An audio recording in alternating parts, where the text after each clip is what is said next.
तो मेरा अगला सवाल यही है आपसे कि यू आर सो यंग, जी। इतनी डिस्ट्रैक्शंस भी होती हैं एज यू ग्रो अप जी, इन जी। This age, new age. जी। तो आपने ऐसे माहौल में, इस उम्र में अपनी रियाज़ को कैसे इतने डिसिप्लिन से कायम रखा?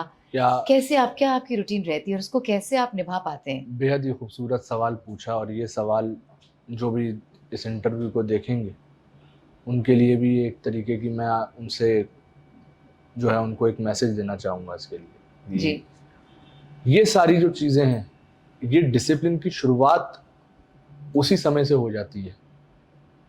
जब मैं 4 साल का था, और तब शायद मैं केजी में हूँगा या ऐसी कुछ होगा, 5 साल का हूँगा मैं। जी। तब से क्या होता था ना कि जो जो उस्ताद लोग होते हैं, वो शुरुआत से ही देख लेते हैं। जैसे वो पुराने उस्तादों की जो बात होती है कि पूत के पाँव पालने में दिख जाते जी, हैं। जी, जी, बिल्कुल। हालाँकि मैं अपने लिए ये चीज़ें, मैं मुझे शोभा नहीं देती कि ये आप यहाँ इतनी पहुँचे हैं, ये इसी बात का ये सबूत है। ये हम मेरी कोई उम्र नहीं है इतनी बड़ी बात कहने की। लेकिन एक बात है कि मेरे दादा ने देख लिया था, मेरे पापा ने देख लिया था कि मेरा कुछ ना कुछ मैं गा रहा हूँ। ऐसा भी वो ही बोलते हैं, क्योंकि क्या होता है कि ये जो डिसिप्लिन और ये जो लर्निंग का जो पीरियड होता है, जी, ये उसी समय से शुरू हो जाता है और अनकॉन्शियसली शुरू होता है। ये अनकॉन्शियसली शुरू हो जाता है, जबकि मुझे ये कसम खुदा की ये पता भी नहीं था कि जो मैं आज तानकारी कर लेता हूँ, या मैं जो बंदिशें गा लेता हूँ, या कुछ राग वाग जो मैं निभाने की कोशिश करता हूँ आप सब लोगों के सामने, वो मुझे कसम खुदा की नहीं पता कि ये कैसे आया।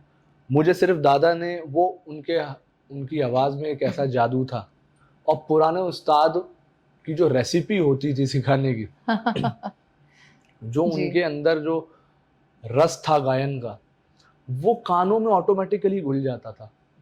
आज की डेट में अगर आप देखेंगे तो मैं जैसे सिखाता हूँ गाना, तो बच्चे फ़ोन लेके बैठ जाते हैं कि रिकॉर्ड करवा दीजिए गुरुजी, या कुछ ऐसा करवा दीजिए, और रिकॉर्ड चल रहा होता है, यूट्यूब खोल के बच्चे बैठ जाते हैं, उनको सारी चीज़ें मिल जाती हैं।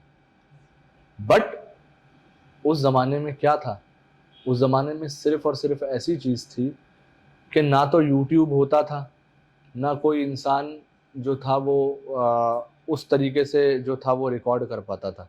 जी, उस टाइम पे ये सब कुछ नहीं होता था। उस टाइम पे सीना-बसीना तालीम चलती थी। उस्ताद हमारे, सपोज़ जैसे कि रात के 9 बज रहे हैं, तो 15 मिनट, सवा 9 बजे तक तो सिर्फ़ तानपूरा मिलवाने में लग जाता था। जी। जो हाथ का तानपूरा होता है, यानी manual tanpura, the original authentic tanpura.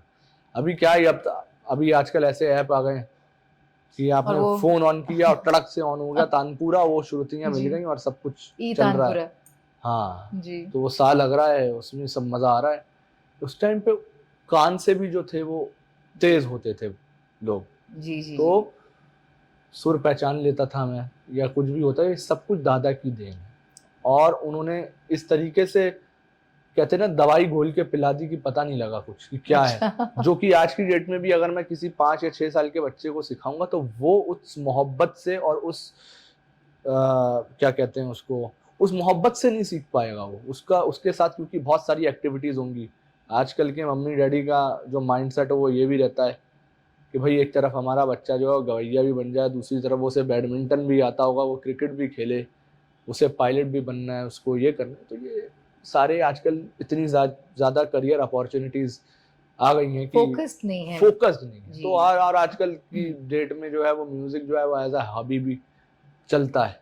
जी, तो दादा ने जो मुझे सारी जो बंदिशें सिखाई, राग भटियार हुआ, राग शुद्ध कल्याण हुआ, मारवा हुआ, पूरिया हुआ, ये सारी चीज़ें हमने उस समय सिर्फ़ बंदिशें सीखी थी। और वो सिर्फ़ ये एक चीज़ कहते रहते थे कि यार गुलाम हसन ऐसा है कि मुझसे ये भी ना पूछो कि कितने बजे उठना है दादा, कितने बजे जो है वो क्या टाइम हो रहा है, घड़ी नहीं देखनी है। वो चाहते नहीं थे कि मैं कोई घड़ी देख के गाना गाऊँ। अच्छा। वो कहते हैं जितना जि जब जब आँख मूंद के गा रहे हो तो बिल्कुल मूंद के गाओ आँख। एक बार अगर तुम्हारी आँख खुल गई, उसके बाद तुम पूछ सकते हो कि भई क्या समय है, क्या है? अच्छा। तो आपकी दुआ से ऐसा होता नहीं था कुछ। आँख बंद हो गई, वो सिखाते चले जाते थे। इसमें क्या होता है कि एक उस्ताद और एक शिष्य की आपस में जो मोहब्बत होती है वो इतनी ज़्यादा इंटरकनेक्ट हो जाती है कि खुदा भी मदद करने लग जाता है। तो संगीत एक ऐसी भक्ति है, ये हम खुदा की भक्ति कर रहे हैं, जी, जी, जी। हमारा मज़हबी संगीत है। बिल्कुल, बिल्कुल, तो ये बिल्कुल सही सारा कहा। सब कुछ अनकॉन्शियस ही है। इसके आगे मैं ज़्यादा एलैबोरेट करूँगा तो आपकी जनता जो सुनने वाली नहीं, है नहीं, वो बिल्कुल ठीक, क्योंकि कितने लोग हैं जिनको ऐसा मौका मिलता है कि घर में ही हर वक़्त संगीत चल रहा है बिल्कुल, बिल्कुल। और आप जाने-अनजाने आप सबकॉन्शियसली आप बिल्कुल, उसको अपने अंदर बिल्कुल। आप उतारते ही यकीन चले जा मानें, रहे हैं। आपकी बात काट रहा हूँ, आप यकीन मानें कि वो जो टाइम पीरियड था उसमें ऐसा नहीं होता था कि किसी को भी कहीं से दूर से आने में जद्दोजहद लगती थी। अगर हमारे अब ऐसा होता क्या था कि उस टाइम पे दादा के कुछ शागिर्द होते थे जो तबला भी प्ले कर लेते थे।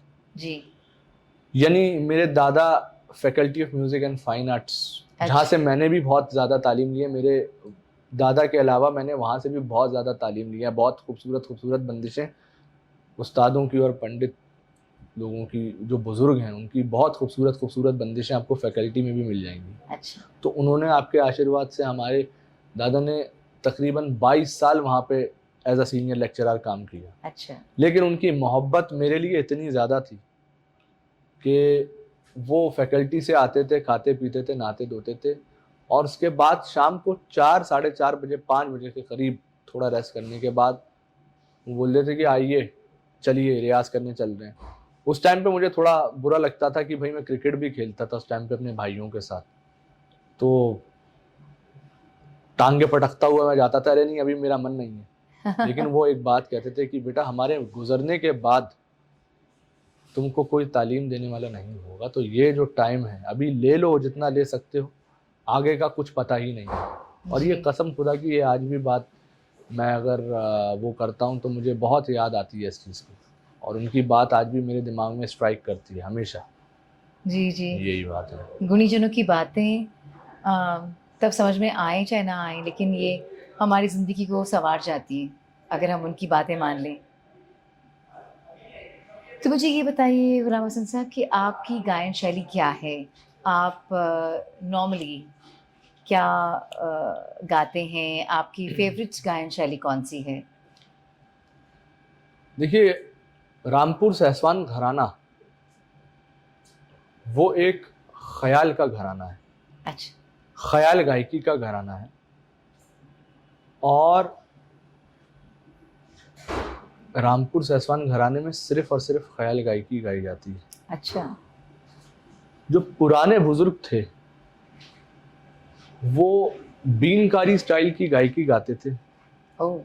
हमारे घराने में उसी ट्रेडिशन को फ़ॉलो करा है क्योंकि ये जो घराने की जो शुरुआत हुई थी, वो सबसे पहले ग्वालियर घराने से प्लस होके रामपुर सहसवान घराना आया। अब रामपुर सहसवान घराने की जो हिस्ट्री है वो तो बहुत लंबी है, तो मैं आपको बहुत छोटे शब्दों में समझा देता हूँ। जी, ये ख़याल का घराना है। ख़याल गायकी एक दूसरी गायकी है जो कि ध्रुपद गायकी से अलग है। अच्छा, ख़याल गायकी के जो फाउंडर थे, हुँ, वो मियाँ तानसेन थे ओह!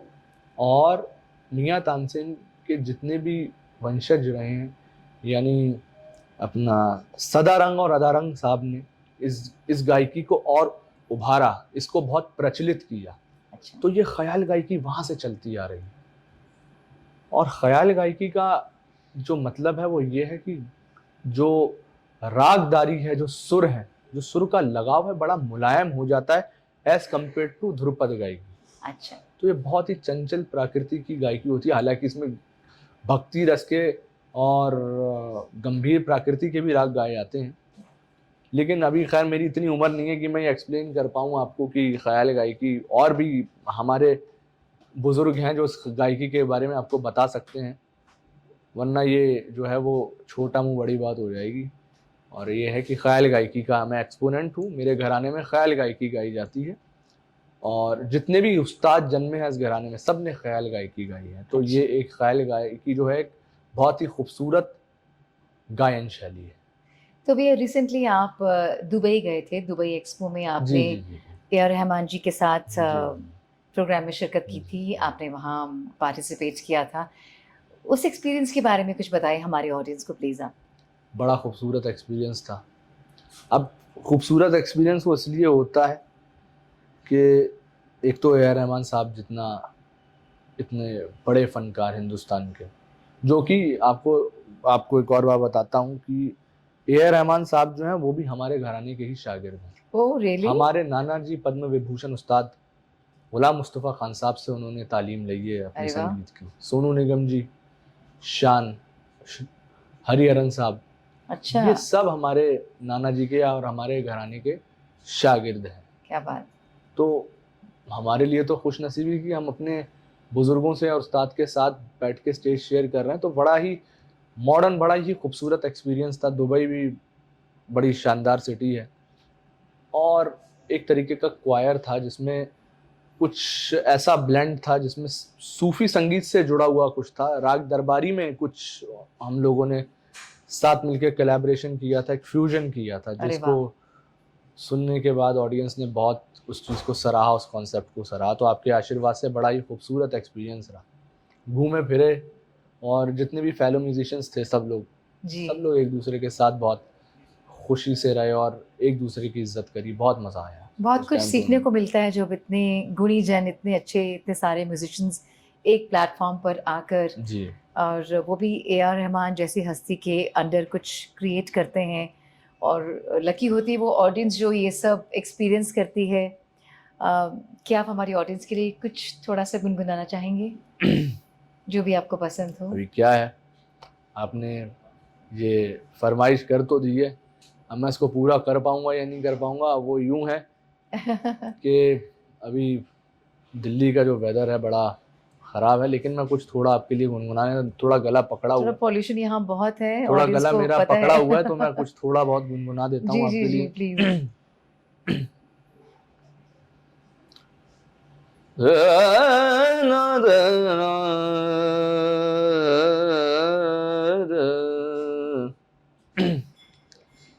बिन देखे तो है कल नहीं आए रे, बिन देखे तो है कल नहीं आए रे, तोरी सावरी सूरत मन भाए रे, तोरी सावरी सूरत मन भाए रे, बिन देखे तो है कल नहीं आए रे।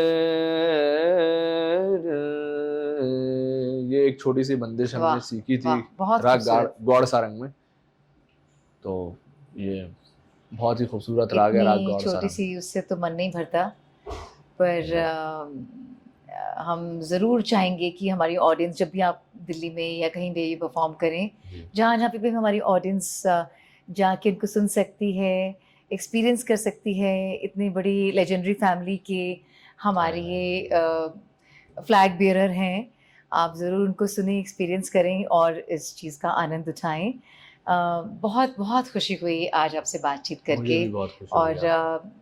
आप यूथ आइकॉन हैं, अरे और हम चाहते हैं कि हमारी जो यंग जनरेशन है वो क्लासिकल म्यूज़िक को इग्नोर ना करें, आगे आएँ, सीखें, जब भी मौका मिले थोड़ा इंटरेस्ट लें हमारी कंट्री की इतनी खूबसूरत विरासत को अपनी नेक्स्ट जनरेशन में पहुंचाने का। बिल्कुल उनका ये मुझे लगता है ये ड्यूटी बनती है, बिल्कुल और इसे ज़रूर पूरा करें। आपका बहुत बहुत शुक्रिया बड़ा आज आप शुक्रिया। हमारे साथ नमस्कार। शिरकत हुए। बहुत बहुत शुक्रिया। नमस्कार।